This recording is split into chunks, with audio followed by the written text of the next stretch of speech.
ബന്ദികളെ പട്ടിണിക്കിട്ട് പീഡിപ്പിക്കുന്ന സാഹചര്യത്തിൽ ഗാസ പൂർണ്ണമായും പിടിച്ചെടുക്കാനുള്ള സൈനിക നടപടികൾക്ക് തയ്യാറെടുത്ത ഇസ്രായേൽ പ്രധാനമന്ത്രി ബെഞ്ചമിൻ നെതന്യാഹു ബന്ദികളെ പാർപ്പിച്ചിരിക്കുന്ന ടണലുകൾ ഉൾപ്പെടുന്ന പ്രദേശങ്ങളും നിയന്ത്രണത്തിൽ കൊണ്ടുവരാനാണ് ഇസ്രായേലിൻ്റെ നീക്കം. ഗാസയുടെ 75% പ്രദേശവും ഇസ്രായേൽ നിയന്ത്രണത്തിലാണ്. ഐസൻ ജോസ് ഇന്റർനാഷണൽ ഡെസ്കിൽ നിന്ന് ചേരുന്നുണ്ട്. ഐസൻ, വിശദാംശങ്ങൾ. നിലവിൽ നമുക്ക് ലഭ്യമാകുന്ന വിവരങ്ങൾ അനുസരിച്ച് ഇന്നലെ തന്നെ ഇത്തരത്തിലൊരു സൈനിക നടപടിയിലേക്ക് നീങ്ങിയേക്കുമെന്ന ഒരു സൂചന നൽകിയിരുന്നു. നേരത്തെ നമ്മൾ സൂചിപ്പിച്ചതുപോലെ കഴിഞ്ഞ ദിവസങ്ങളിലായി പുറത്തുവിട്ട 2 ബന്ദികളുടെ ദയനീയമായ ചിത്രങ്ങൾ സംബന്ധിച്ച വലിയ ലോകത്തെ മുഴുവൻ തന്നെ പ്രതിഷേധമുയരുന്ന ഒരു സാഹചര്യം ഉണ്ടായിരുന്നു.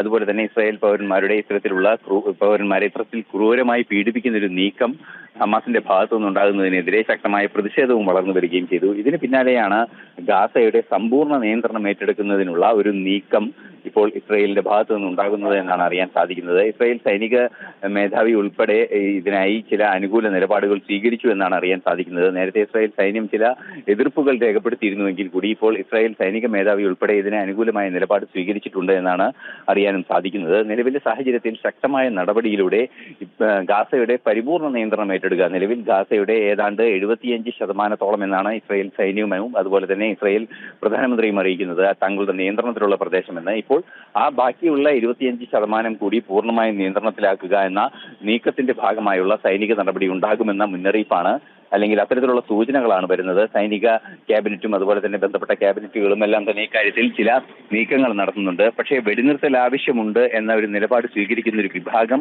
ഈ ക്യാബിനറ്റിൽ തന്നെ ഉണ്ട് എങ്കിൽ കൂടി ഇത്തരത്തിലുള്ള ഗുരുതരമായ സാഹചര്യം നിലനിൽക്കുമ്പോൾ അത്തരം സമാധാന നടപടികൾ അടിയന്തരമായി പ്രസക്തമായി നടപ്പാക്കാൻ സാധ്യമല്ല എന്ന നിലപാട് തന്നെയാണുള്ളത്.